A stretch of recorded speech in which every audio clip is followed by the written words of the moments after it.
മുഖ്യമന്ത്രി കസേരയ്ക്കായുള്ള കോൺഗ്രസിലെ പോര് അതിന്റെ പാരമ്യത്തിൽ എത്തിയിരിക്കുകയാണ്. ഇത് കോൺഗ്രസിനെ പിന്തുണയ്ക്കുന്ന ജനങ്ങളെ മൂന്ന് വിഭാഗമാക്കും എന്നതിൽ സംശയമില്ല. 5 വർഷത്തിനപ്പുറം ഈ കോൺഗ്രസ് ഇന്ത്യയിൽ നിന്ന് തന്നെ തുടച്ചു നീക്കപ്പെടുമെന്നുള്ള വ്യക്തമായ സൂചന കൂടിയാണ് കേരളത്തിലെ ഈ അധികാര കസേരയ്ക്കായുള്ള പോര്. സ്ഥാനാർത്ഥികളെ നിർണയിക്കുന്ന സമയം മുതൽ തന്നെ സ്വന്തം പോക്കറ്റിലെ ആളുകളെ സ്ഥാനാർത്ഥികളാക്കുവാൻ ഉള്ള ഇവരുടെ വ്യഗ്രത നാം ചർച്ച ചെയ്തതാണ്.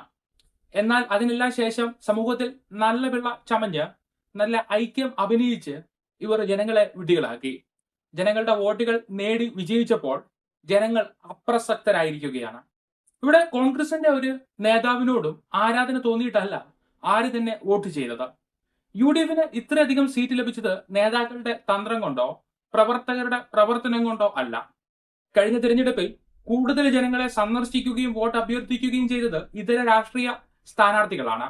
പരമാവധി ആളുകൾക്ക് വോട്ടർ സ്ലിപ്പുകൾ വിതരണം ചെയ്തത് ഇതര രാഷ്ട്രീയ പാർട്ടിയിലെ അംഗങ്ങളാണ്. നിഷ്പക്ഷരായ ജനങ്ങളുമായി ചേർന്ന് നിന്നതും ഇതര രാഷ്ട്രീയ പാർട്ടികളിലെ താഴെത്തട്ടിലെ അംഗങ്ങളാണ്. കോൺഗ്രസിന്റെ താഴെത്തട്ടിലെ പ്രവർത്തനം തികച്ചും മോശമായിരുന്നു. എന്നിട്ടും പകുതി മനസ്സോടെ കേരളത്തിലെ ജനങ്ങൾ UDF സ്ഥാനാർത്ഥിക്ക് വോട്ട് ചെയ്തിട്ടുണ്ടെങ്കിൽ അത് മുഖ്യമന്ത്രി സ്ഥാനത്ത് സുഖലോലുപനായി ഇരുന്ന് സുരക്ഷാ സൈനികരുടെയും വാഹന വ്യൂഹത്തിന്റെയും അകമ്പടിയോടെ സഞ്ചരിച്ച് ആ അധികാര ഭാവം മുഴുവനും വാക്കുകളിലും മുഖഭാവത്തിലും പ്രകടിപ്പിച്ച വ്യക്തിയെ താഴെ ഇറക്കാനായിട്ടാണ്. ഇനി എന്റെ വോട്ട് കൊണ്ട് മൂന്നാം ഭരണത്തിൽ അങ്ങനെ സുഖിക്കേണ്ട എന്ന് ജനങ്ങൾ കരുതി. വാസ്തവത്തിൽ രണ്ടാം പിണറായി സർക്കാർ ഉണ്ടാകാൻ ജനങ്ങൾ വോട്ട് ചെയ്തതുപോലും മറ്റൊരു വനിതാ മുഖം മുഖ്യമന്ത്രി സ്ഥാനത്തേക്ക് വരുമെന്ന് കരുതിയാണ്. എന്നാൽ അങ്ങനെയൊന്നും ഉണ്ടായില്ല. ഈ കഴിഞ്ഞ തെരഞ്ഞെടുപ്പിൽ ഈ ഭൂതൻ തന്നെയാണ് തുടരുന്നതെന്ന സൂചന ലഭിച്ചതോടെ ജനങ്ങൾക്ക് കൃത്യമായൊരു ധാരണ ഉണ്ടായി. ജനങ്ങൾ അദ്ദേഹത്തെ താഴെ ഇറക്കാൻ UDF സ്ഥാനാർത്ഥിക്ക് വോട്ട് ചെയ്തു. ഇനി ആരാ മുഖ്യമന്ത്രിയുടെ സൗകര്യങ്ങൾ ആർഭാടമായി അനുഭവിക്കുന്നുവോ അവരും ജനങ്ങളുടെ വിദ്വേഷത്തിന് പാത്രരാകും. ഇവിടെ കോൺഗ്രസ് നേതാക്കന്മാർ ഈ വിദ്വേഷം നേടാനായിട്ടാണ് പോരടിക്കുന്നത്. ഇപ്പോൾ അവർ ആ മുഖ്യമന്ത്രി സ്ഥാനം കുതിക്കുന്ന സ്ഥിതിയിൽ തന്നെ അവർ ജനങ്ങളുടെ വിദ്വേഷപാത്രമായി മാറിയിരിക്കുകയുമാണ്. മുഖ്യധാര മാധ്യമങ്ങളിലൊക്കെ തന്നെ ഇവർക്ക് ഓരോരുത്തർക്കുമുള്ള പിന്തുണ എത്രയെന്ന് എന്നതിനെ കുറിച്ചാണ് ചർച്ച ചെയ്യുന്നത്. എന്നാൽ ജനങ്ങൾക്ക് ഇവരോടുള്ള വിദ്വേഷം എങ്ങനെയെന്ന് ഞാൻ പങ്കുവയ്ക്കാം. ജനങ്ങൾക്ക് ഏറ്റവും അധികം വെറുപ്പ് തോന്നുന്നത് KCയോടാണ്. അദ്ദേഹം നിലവിൽ MLA ആയി തിരഞ്ഞെടുക്കപ്പെട്ടിട്ടില്ല. അദ്ദേഹത്തിന് MP സ്ഥാനം ഉണ്ട്. ഇന്ത്യയുടെ ഭരണസിരാ കേന്ദ്രമായ പാർലമെന്റിൽ പ്രതിപക്ഷ സ്ഥാനത്ത് മികച്ച സ്ഥാനം അദ്ദേഹത്തിനുണ്ട്.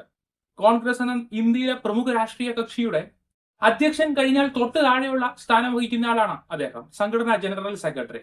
ഇദ്ദേഹം നിലവിൽ കേരള മുഖ്യമന്ത്രി സ്ഥാനത്തിനു വേണ്ടി നടത്തുന്ന പോരാട്ടം വെറും നാണം കെട്ട കുതന്ത്രമാണെന്ന് വിലയിരുത്താൻ കഴിയുകയുള്ളൂ. മന്ത്രിസ്ഥാനം മോഹിച്ച് നിയമസഭയിലേക്ക് മത്സരിക്കുവാൻ ആഗ്രഹിച്ച MP-മാരെ എല്ലാം മാറ്റി നിർത്തിയിരുന്നു. അതിനുകൂടി ജനങ്ങൾ നൽകിയ അംഗീകാരമാണ് ഇപ്പോൾ നേടിയ വിജയം.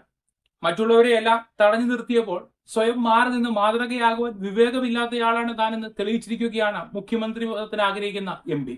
ജനങ്ങളുടെ വെറുപ്പ് സമ്പാദിക്കുന്ന രണ്ടാമത്തെ ആള് VD ആണ്. അദ്ദേഹം മുന്നിൽ നിന്ന് തിരഞ്ഞെടുപ്പ് നയിച്ചു എന്നത് ഓരോരുത്തരും അംഗീകരിക്കുന്ന കാര്യമാണ്. എന്നാൽ അത് അധികാരമോഹം വെച്ചുകൊണ്ട് മാത്രമായിരുന്നുവെന്നാണ് ഇപ്പോൾ വ്യക്തമാക്കുന്നത്. UDF കൺവീനർ എന്ന നിലയിൽ ഉള്ള പ്രവർത്തനമായാണ് ജനങ്ങൾ അതിനെ കണ്ടത്. UDF വിജയത്തിനായി പ്രവർത്തിച്ച മറ്റുള്ളവരെ എല്ലാം ആക്ഷേപിക്കുന്നതിന് തുല്യമല്ലേ ഇദ്ദേഹത്തിന്റെ അധികാരമോഹം? ബഹുഭൂരിപക്ഷം വരുന്ന ആളുകളും ഇദ്ദേഹം ധനമന്ത്രിയാകണമെന്നാണ് ആഗ്രഹിച്ചത്.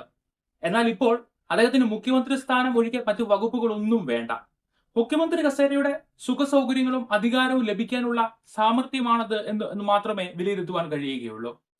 മറ്റുള്ളവരുടെ നിലപാടുകൾക്ക് മീതെ തന്റെ നിലപാട് എന്ന ഒരു PV സ്റ്റൈല് ഇദ്ദേഹത്തിലുമുണ്ട്. മുഖ്യമന്ത്രി പദത്തിനായി ആഗ്രഹിക്കുന്ന മൂന്നാമത്തെ ആള് RC ആണ്.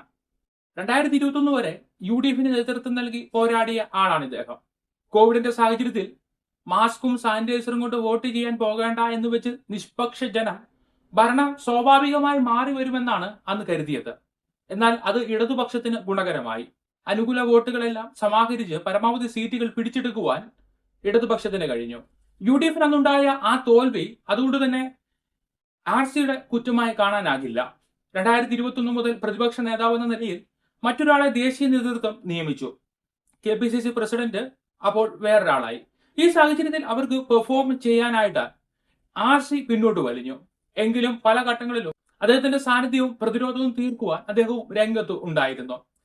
നിലവിൽ മുഖ്യമന്ത്രി സ്ഥാനത്തിനുള്ള പിടിവലിയിൽ RCയെ നിയമിച്ചെങ്കിൽ മാത്രമേ ഒരു പരിധിവരെ പ്രതിഷേധങ്ങൾ സംസ്ഥാനത്ത് ഒഴിവാക്കി കോൺഗ്രസ് ഭിന്നിച്ചു പോകുന്ന സ്ഥിതി ഒഴിവാക്കാൻ കഴിയുകയുള്ളൂ. മറ്റുള്ളവരുടെ ആശയങ്ങൾ കേൾക്കാനും അതിനനുസരിച്ചുള്ള തീരുമാനങ്ങൾ എടുക്കുവാനും കഴിവുള്ള ആൾ കൂടിയാണ് ഇദ്ദേഹം. തന്റെ ഇടത്തോടെയുള്ള ആംഗ്യ ഭാഷകളോ കടുകട്ടി ഭാഷാ പ്രയോഗങ്ങളോ ഒന്നും ഇദ്ദേഹത്തിൽ നിന്ന് ഇതുവരെ കണ്ടിട്ടില്ല. അതുകൊണ്ട് തന്നെ കോൺഗ്രസിന്റെ നിലനിൽപ്പിന് ഉപകാരപ്രദമാകുന്നത് RC മുഖ്യമന്ത്രി ആകുന്നതാകും. അതുമാത്രമല്ല, ഇത് അദ്ദേഹത്തിന്റെ അവസാന അവസരം കൂടിയാണ്.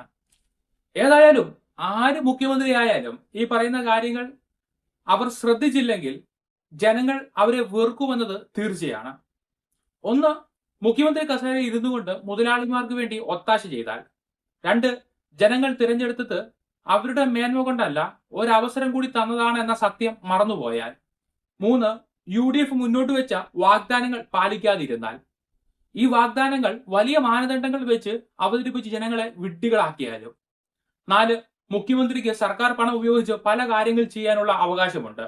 എന്നാൽ അങ്ങനെ ആഡംബര ജീവിതം നയിച്ചാൽ ജനങ്ങൾക്ക് ഇവരോടുള്ള വെറുപ്പ് ഘട്ടം ഘട്ടമായി വർദ്ധിക്കും. 5, മുഖ്യമന്ത്രി എന്ന നിലയിൽ പ്രതിപക്ഷ രാഷ്ട്രീയ പാർട്ടികളുടെ പ്രതിഷേധങ്ങൾ ഉണ്ടാകുന്ന സ്വാഭാവികമാണ്.